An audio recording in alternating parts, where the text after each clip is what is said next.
तो सीएम पुष्कर सिंह धामी ने रविवार को प्रधानमंत्री के मन की बात कार्यक्रम को सुना। उन्होंने मन की बात सही अर्थों में जन जन की बात, देश के गौरव, मां भारती के यशगान और देश के सम्मान की बात कही। उत्तराखंड की कई विभूतियों, पर्यटक स्थलों को मन की बात में समय समय पर स्थान मिला है, जिससे हमारे लोक संगीत और लोक संस्कृति से पूरे विश्व के लोग जानते हैं। रायपुर विधानसभा क्षेत्र के चाणक्य कॉलेज परिसर गुजराड़ा मानसिंह में आयोजित कार्यक्रम में प्रधानमंत्री नरेंद्र मोदी के मन की बात कार्यक्रम को सुनने के बाद सीएम ने कहा कि पीएम ने अपने विचारों से देशवासियों के हृदय को छूने का काम किया है। पीएम के मन की बात में अलग अलग तरह और विषयों को रखा भी गया और 18 साल की उम्र पूरी कर चुके युवा मतदाताओं को प्रोत्साहित करने के लिए प्रधानमंत्री ने मेरा पहला वोट देश के लिए बात कही है। निश्चित रूप से इससे नए मतदाता प्रोत्साहित होंगे। आज देश के अंदर 80 करोड़ लोगों को खाद्य सुरक्षा सुनिश्चित की गई है। दिव्यांगजनों को सशक्त बनाया गया। लगभग 50 करोड़ जनधन खाते खोले गए हैं। मैं सबसे पहले तो आज पूरे देश में ही नहीं, पूरे विश्व में सुने जाने वाले रेडियो कार्यक्रम मन की बात के इस एपिसोड को आप सब लोगों ने बहुत ही ध्यान से यहां पर सुना है। मैं देख रहा था कि जब प्रधानमंत्री जी अपनी बात कह रहे थे तो बिल्कुल पिन ड्रॉप साइलेंट यहां पर था। इतने ध्यान से आप लोगों ने मन के एपिसोड को सुना। इसको सुनने के लिए मैं अपनी तरफ से आप सबका धन्यवाद करता हूं। आप सभी ने आदरणीय प्रधानमंत्री जी के जो ओजस्वी विचार हैं, उन ओजस्वी विचारों को सुना और आपने देखा किस प्रकार से आज प्रधानमंत्री जी ने अलग अलग प्रकार से मन की बात में अनेक विषयों को हमारे सामने रखा। आगे हमारे नौजवानों के लिए उन्होंने जो फर्स्ट टाइम वोटर्स हैं उनके लिए भी संदेश दिया कि लोग तंत्र के महायज्ञ में अपना योगदान देना है। पहली बार वोट करने वालों को बड़ी संख्या में वोट देने के लिए अपनी आहुति देनी है, अपना योगदान देना है, अपने को सम्मिलित करना है। उसी प्रकार से अलग अलग लोगों के द्वारा हर एपिसोड में प्रधानमंत्री जी ने उन लोगों को आगे लाने का काम किया है जिससे समाज में काम करने वाले लोगों का प्रोत्साहन हो। लगातार जो लोग किसी न किसी क्षेत्र में बहुत विशिष्टता से काम कर रहे हैं उनका प्रोत्साहन हो, उनको पहचान मिले और उनके प्रोत्साहन के कारण से उनके काम करने की जो सामर्थ्य है वो सामर्थ्य बढ़े, उनकी फ्रीक्वेंसी बढ़े। तो मुख्यमंत्री पुष्कर सिंह धामी ने जम्मू कश्मीर में आतंकवाद और भ्रष्टाचार पर आधारित फिल्म आर्टिकल 370 देखी और इसके बाद सीएम धामी ने कहा कि जम्मू कश्मीर में आतंकवाद को समाप्त करने और भ्रष्टाचार को मिटाने से संबंधित विषय पर आधारित फिल्म वहां की तात्कालिक परिस्थिति को समाज के सामने लाने का सार्थक प्रयास है।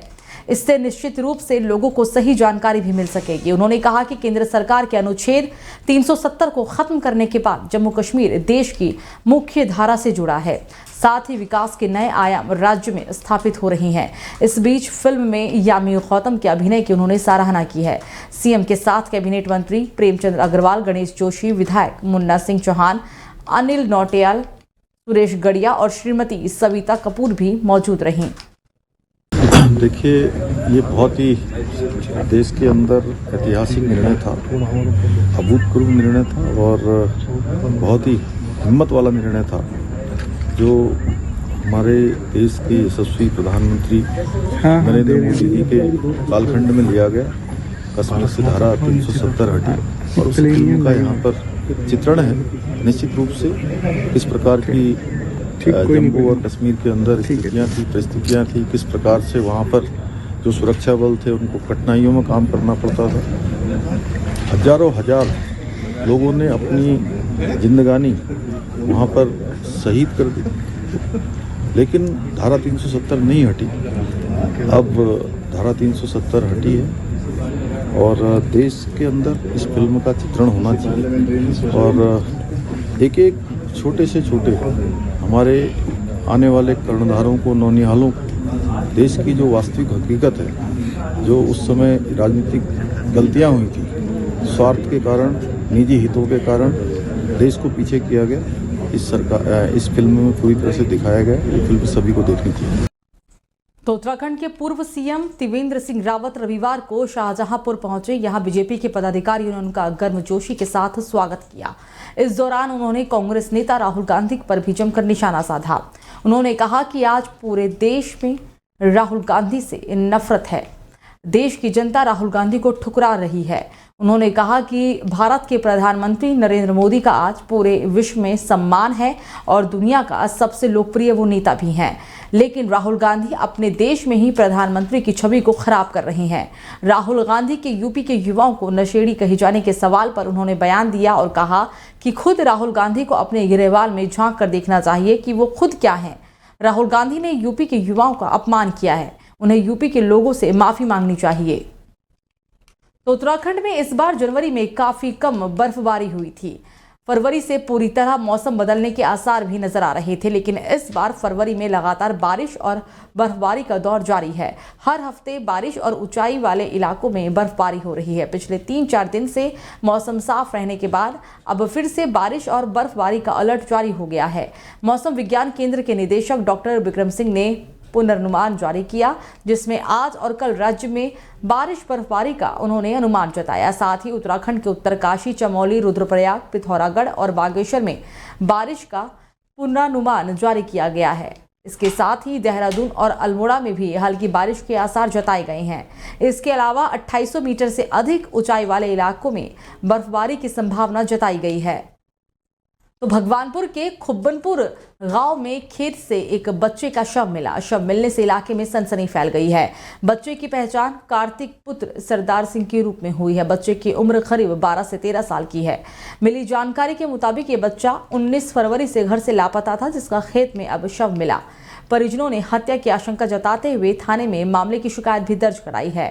पुलिस ने शव को कब्जे में लेकर पोस्टमार्टम के लिए सिविल अस्पताल भेज दिया। फिलहाल पुलिस पूरे मामले की जांच पड़ताल में जुटी हुई है। तो उत्तराखंड राज्य आंगनबाड़ी कर्मचारी संघ के आह्वान पर आंगनबाड़ी वर्कर्स ने मसूरी के शहीद स्थल पर इकट्ठा होकर अपनी मांगों को लेकर प्रदर्शन किया। इस दौरान उन्होंने काम का बहिष्कार करने की चेतावनी दी है। आंगनवाड़ी वर्कर्स ने उत्तराखंड सरकार पर आंगनवाड़ी वर्कर्स की अनदेखी का आरोप लगाया। आंगनवाड़ी वर्कर्स की मसूरी ब्लॉक अध्यक्ष जयश्री बिष्ट ने कहा कि आंगनवाड़ी वर्कर्स से सरकार बहुत ही काम ले रही है, जबकि उन्हें सिर्फ मानदेय दिया जा रहा है। लंबे समय से राजकीय कर्मचारी घोषित करने की मांग उठाई जा रही है। पिछले 20 फरवरी से आंगनवाड़ी वर्कर्स और सहायिकाएं काम के बहिष्कार पर हैं। उन्होंने कहा कि अगर जरूरी हुआ तो निर्वाचन संबंधी कामों का पूरी तरह से बहिष्कार कर दिया जाएगा। धरना प्रदर्शन में वक्ताओं ने कहा कि उत्तराखंड में कार्यरत आंगनवाड़ी कार्यकर्ताओं को राज्य कर्मचारी घोषित किया जाए, वहीं न्यूनतम वेतन के साथ ही उनकी अन्य जायज मांगों को भी जल्द से जल्द पूरा किया जाए। देखिए, ये धरना पिछले 20 तारीख से हम लोगों का पूरे राज्य स्तर पर चल रहा है और यहाँ पर कुछ ऐसे कार्यकर्तियाँ हैं जो असमर्थ हैं नीचे जाने में, देहरादून जाने में सांकेतिक धरना। इसलिए हमने ये निर्णय लिया था कि एक दिन का हम यहाँ पे सामूहिक धरना करेंगे ब्लॉक स्तर पर जी। कि जो कि हमारा जो इस लेटर के माध्यम से जितनी भी ये मांगे हैं सारी जेन्युइन मांगे हैं। C2 के माध्यम से हम लोगों ने ये जो मांगे रखी है पिछले 20 तारीख से हम लोग ये, मुझे लगता है कि इसमें सरकार को हम लोगों की सुननी चाहिए जो जेन्युइन मांगे हैं। हमारी सबसे पहले तो आंगनवाड़ी कार्यकर्तियों को 26,000 रुपये न्यूनतम मानदेय दिया जाए और जो हमारा विभाग से अलग कार्य कराया जाता है, हम लोगों को BLO की ड्यूटी कराई जाती है, पोलियो की ड्यूटी कराई जाती है, वो उस हिसाब से यदि ड्यूटी करवा रहे हैं तो उस हिसाब से हमें मानदेय भी दिया जाए।